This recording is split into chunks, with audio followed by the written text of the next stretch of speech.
Magandang gabi mga masters, bali ngayon po ay 4 na videos po ma-upload ko po sa aking YouTube channel. Tama nga mga masters, 4 na videos nga po ang ma-upload ko po. Yon, what's up mga masters, nandito na naman tayo sa panibagong araw, panibagong kabanata na naman ang pagsasama-samahan natin ngayon guys.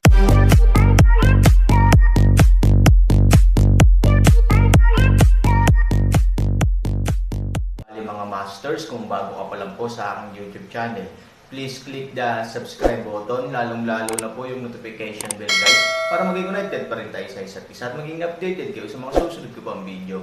Bali mga masters, bago natin umpisahan ng kwento ay mag-shoutout po muna tayo para sa mga solid nating tagapakinig. Shoutout kay Shane Eward at shoutout kay Debius Labado. Yun na nga mga masters, no? Bali hindi na ito patagalin. In 3, 2, 1, let's go!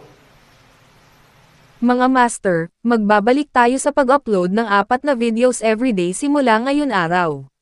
Salamat sa solid na pagsuporta mga master. Nang maglaon, nagpunta si Aaron upang hanapin si Moyang. Si Moyang, na nagbitiw na ngayon, ay namuhay ng walang kahihiyan kasama si Liu Fang. Siya ay ganap na nahuhulog sa kanilang mundo at hindi maalis ang kanyang sarili. Walang pakialam si Moyang sa anumang bagay mula sa labas ng mundo. Bukod dito, sa ilalim ng karahasan ng Dao 12, si Moyang ay nagbitiw. Ang kanyang mga dating kaaway ay hindi nang ahas na maghiganti dahil sa takot na mamatay sa mga kamay ni Dao 12. Kaya ngayon ay walang pakialam ang buhay ni Moyang. Nang bisitahin siya ni Aaron, nagulat si Moyang dahil hindi niya sinabi sa Aaron kung saan siya nakatira. Ngunit sa pag-iisip, si Aaron ang amo ng Dao 12. Gusto niyang malaman kung saan siya nakatira. Malalaman ito ng Dao 12 sa pamamagitan lamang ng pagsuri. Bakit may oras ka para isipin ako ngayon? Tanong ni Moyang pagkatapos ihatid si Aaron sa bahay. Si Liu Fang ay napakabuti sa Aaron at nagbuhos si Ivory ng isang basong tubig. Ang mga inapo ng isang scholar na pamilya ay hindi na nagpapakita ng kanilang kakisigan sa lahat ng oras, kaya naman hindi maalis ni Moyang ang kanyang sarili sa pag-ibig kay Liu Fang, dahil ang mga babaeng nakilala niya noon ay pawang mga nightclub, pawang pasikat, parang isang maliit na babae, ngunit Liu Fang ay isang ganap na naiibang pakiramdam, ay isang tunay na babae. Sana makapunta ka sa Hillside Villa. Direktang sinabi ni Aaron na ito ang dahilan kung bakit niya hinanap si Moyang. Pagkatapos ng lahat, si Moyang ang taong planong dalhin ni Aaron sa mundo ng Xuanyuan. Hayaan siyang magsimulang magsanay sa oras na ito. Para kay Moyang, mas makakasama niya ang mundo ng Xuanyuan sa hinaharap. Ano ang problema? Hindi mo gusto ang aking kapaligiran, hindi ba? Ang aking asawa ay gumawa ng sarili na si Moyang ay sadyang nagpapakita ng isang hindi masayang hitsura. Hindi ko sinasadya iyon. Tumingin si Han 3,000 kay Liu Fang, ilang mga salita, hindi rin alam sa harap niya na si Liu Fang ay isang napakabait na babae nang makita ang mga mata ni Aaron. Alam niyang hindi siya bagay sa presensya, kaya sinabi niya kay Moyang, babalik ako sa, ang kwarto ko muna. Walang masyadong sinabi si Moyang. Dahil may mga bawal ang Aaron, ang pagbabalik ni Liu Fang sa kanyang silid ang pinakamaganda. Let's be frank, huwag sirain ang aming damdamin. Kailangan kong gumugol ng maraming pagsisikap para suyuan tayo sa maikling panahon. Sabi ni Moyang kay Aaron. Hindi. Sa tingin ko ay napakatino niya. Sabi ni Aaron, isang bagay ang maging matino, ngunit ito ay isa pang bagay na maging mapanghusga, bata ka pa. You don't have the adult world. Ayaw ni Moyang kay tao. Aaron can't help but roll a white eye, this guy knows his thing obviously, unexpectedly intentionally used this problem to aim at him. I found a friend para mag-set up ng spirit array para sa villa sa gilid ng burol. Maaari kang magsanay sa villa sa gilid ng burol, at maaari kang makakuha ng lakas na wala sa mga ordinaryong tao. Hindi mo na kailangang magtanong kung bakit o bakit. Mamaya ko na sasabihin. Sabi ni Aaron. Tumalon ng diretso ang talukap ni Moyang. Ang mga ordinaryong tao ay walang kapangyarihan. Yan ang kakayahan ni Aaron. Dahil dito ay labis na nasasabik si Moyang, masasabing sino man sa harap ng mga ganitong bagay, ay hindi matatahimik. Ngunit ang paninirahan sa Hillside Villa ay nangangahulugan na ang mundo ni Moyang at Liu Fang ay wala na, kaya hindi gaanong tumanggap si Moyang. Kung tutusin, Nasa stage na sila ng bonding. Gusto nilang magkasama palagi na parang conjoined twins. Kung mayroon silang ibang mga tao, ito ay higit pa o hindi gaanong maginhawa. Aaron, pwede ba natin pag-usapan yan mamaya? Hindi tumanggi si Mo Yang, ngunit gusto niyang tumagal ng ilang sandali ang mundo ni Liu Fang. Hindi mahuhulaan ng Aaron kung ano ang mangyayari sa isang yugto ng panahon. Gayunpaman, ang paglitaw ng Yi Qingshan ay lubos na nagbago sa kontrol ng Aaron sa mundo. Walang nakakaalam kung kailan mangyayari ang aksidente. Sa makatuwid, sa opinyon ni Aaron, ang mas maagang Mo Yang ay nakatira sa Hillside Villa, mas mabuti, dahil hindi siya sigurado kung kailan siya biglang babalik sa Xuanyuan World. May nangyari sa 2 araw na ito, na naging dahilan para mawalan ako ng kontrol sa ilang bagay, kaya mas maaga kang pumunta sa villa, mas mabuti. Sabi ni Aaron. Alam ni Mo Yang na sinabi ni Aaron ang mga bagay na ito para sa kanyang kapakanan. Hindi niya kayang tanggapin ang kabaitan ni Aaron bilang atay at baga ng asno. Ang tanging nasabi niya ay, "Okay, I'll discuss with her." Ang kasalukuyang paglilinang ay napakahalaga para sa iyo sa hinaharap. Hindi ka dapat maging pabaya tungkol dito. Sabi ni Aaron. Ano ang mangyayari sa hinaharap?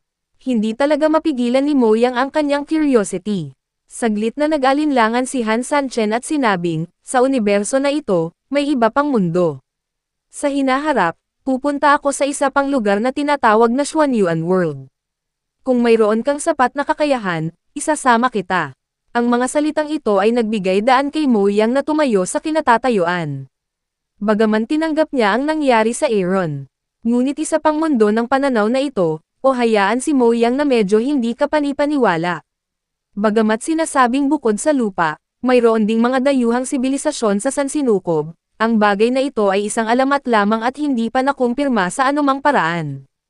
Ngayon, sinabi sa kanya ng Aaron na may iba pang mundo bukod sa lupa. Pagkaraan ng mahabang panahon, nakabawi si Mo Yang mula sa state of shock.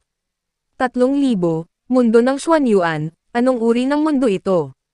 Tanong ni Mo Yang. Ang mundo ng mga practitioner. Kaya gusto kong magsanay ka. Kung mahina ka sa mundo ng gubat, baka mapatay ka ng walang dahilan. Sabi ni Aaron, sa mundo ng Xuanyuan, ang kapangyarihan ay simbolo ng pagkakakilanlan.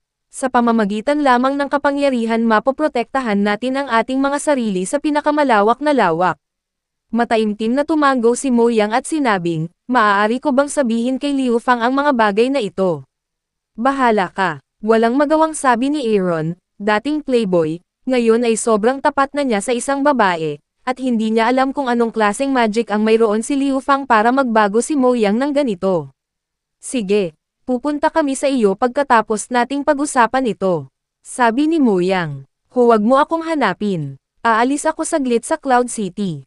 Kung magdedesisyon ka, ilipat mo na lang ang mga gamit sa villa sa gilid ng burol at pumili ng kwarto. Sabi ni Aaron. Pagkaraan ng ilang sandali, umalis si Aaron kasama si Ivory. Bumalik si Mo Yang sa silid. Si Liu Fang ay kalahating nakahiga sa kama, naglalaro sa kanyang mobile phone na parang walang nangyari. Wala siyang makikitang dissatisfaction sa mukha niya. Direktang lumapit si Mo Yang sa isang gutom na tigre. Sa sikat ng araw, ano ang gusto mong gawin? Sinusubukan ni Liu Fang ang kanyang makakaya na itulak si Mo Yang, ngunit paano niya makakalaban si Mo Yang sa lakas ng isang mahinang babae? Pagkatapos ng mahirap na pakikibaka, sinabi ni Mo Yang kay Liu Fang ang tungkol sa pagpunta sa Hillside Villa. Si Liu Fang ay orihinal na isang babaeng may mahigpit na edukasyon sa pamilya, ngunit mula noong kasama niya si Mo Yang, marami na siyang nagawang hindi pangkaraniwang bagay. Ito ay isang bagay na minsan nang hindi pinag-isipan ni Liu Fang na gawin sa sikat ng araw. Bakit pumunta sa bahay niya? Hindi maintindihan ni Liu Fang na magtanong ng paraan, ang sarili sa bahay ay namumuhay ng maayos, biglang gustong umasa sa iba, at hindi tumanggi si Mo Yang, talagang hinayaan siyang makaramdam ng kakaiba. Hindi ka maniniwala sa susunod kong sasabihin, ngunit masisiguro kong totoo ito. Seryosong sabi ni Mo Yang. Liu Pangil nakakita ng higit pang tintesan patay na balatlay mukha ng oras, siya biglang napakaseryoso, kung magkano ang hayaan Liu Pangil ilang hindi masyadong umangkop. Say it, naniniwala ako sayo. Susunod, sinabi ni Mo Yang kay Liu Fang ang lahat ng sinabi ni Aaron. Liu Fang pagkatapos makinig sa mood, tulad ng panonood ng isang fantasy blockbuster. Paglilinang, ibang mundo. Hindi ba isa ito sa mga chivalrous na drama? Hindi ka talaga naniniwala, no? Sabi ni Liu Fang. Alam ni Mo Yang na hindi siya madaling maniwala. Pagkatapos ng lahat, walang sino man ang madaling maniwala dito. Ngunit walang duda si Mo Yang sa sinabi ni Aaron. Normal lang kung hindi ka maniniwala, pero sana malaman mo na totoo ang lahat. Wala talagang kasinungalingan. Ang dahilan kung bakit kita kasama ay dahil sa kanya. Sinabi niya sa akin na sa hinaharap ay maghuhugas ako, ang mga kamay ko dahil sa iyo, kaya pupuntahan kita. Sabi ni Mo Yang, matanda ka na. Paano ka maloloko dahil sa mga salitang ito? Si Liu Fang ay mukhang walang magawa at sinabi na ang kanyang pamilya ay iskolar at siya ay palaging naniniwala sa agham mula pa noong siya ay bata. Ang mga bagay na ito na lampas sa saklaw ng agham, sa pananaw ni Liu Fang, ay mga maling pahayag. Sa oras na ito, biglang tumunog ang doorbell. Medyo kakaiba ang pakiramdam ni Mo Yang, hindi kaya bumalik na ang Aaron. Pagbukas niya ng pinto, ang lalaking nakatayo sa labas ay hindi Aaron, kundi daw 12. Anong ginagawa mo dito? Hindi maintindihan ni Mo Yang ang magtanong ng paraan. Aaron ang nagpaalam sa akin. Hindi ko alam kung bakit. Sinabi ng daw 12 na natanggap niya ang utos ni Aaron na pumunta sa tahanan ni Mo Yang. Tungkol sa dahilan, hindi gaanong sinabi ang Aaron. Ano ang sitwasyon? Hindi maintindihan ni Mo Yang ang isang paraan, hindi rin niya maisip si Han na 3,000 upang hayaan ang kutsilyong 12 na umuwi ng katwiran. Ginawa ito ni Han Sanchen dahil inaasahan niya na pagkatapos sabihin ni Mo Yang kay Liu Fang ang tungkol sa mga bagay na ito, hindi maniniwala si Liu Fang, kaya hinayaan niyang dumating si Dao Shier. Dahil may kakayahan na ang Dao 12 na wala sa mga ordinaryong tao. Para paniwalaan si Liu Fang sa mga salitang iyon, hayaan mo lang siyang makita ang mga ito gamit ang sarili niyang mga mata. Sa oras na ito, nagriring ang telepono ni Mo Yang, ito ay Aaron. Bago nagtanong si Mo Yang, nanguna si Aaron sa pagsasabing, 12 ba ang narito? Eto, anong gusto mong gawin niya? Tanong ni Mo Yang. Kung sasabihin mo kay Liu Fang ang mga bagay na ito, madali bang paniwalaan ni Liu Fang ang mga ito? Sabi ni Aaron. Hindi siya naniniwala dito. Sabi ni Mo Yang. Kaya nga pumunta si Dao 12 sa bahay nyo. Mapapatunayan niyang totoo ang mga bagay na iyon sa kanyang lakas. Sabi ni Aaron. Nagulat si Mo Yang sa Dao 12 at pinatunayan sa kanyang lakas na nagsimula na ang Dao 12 na magsanay.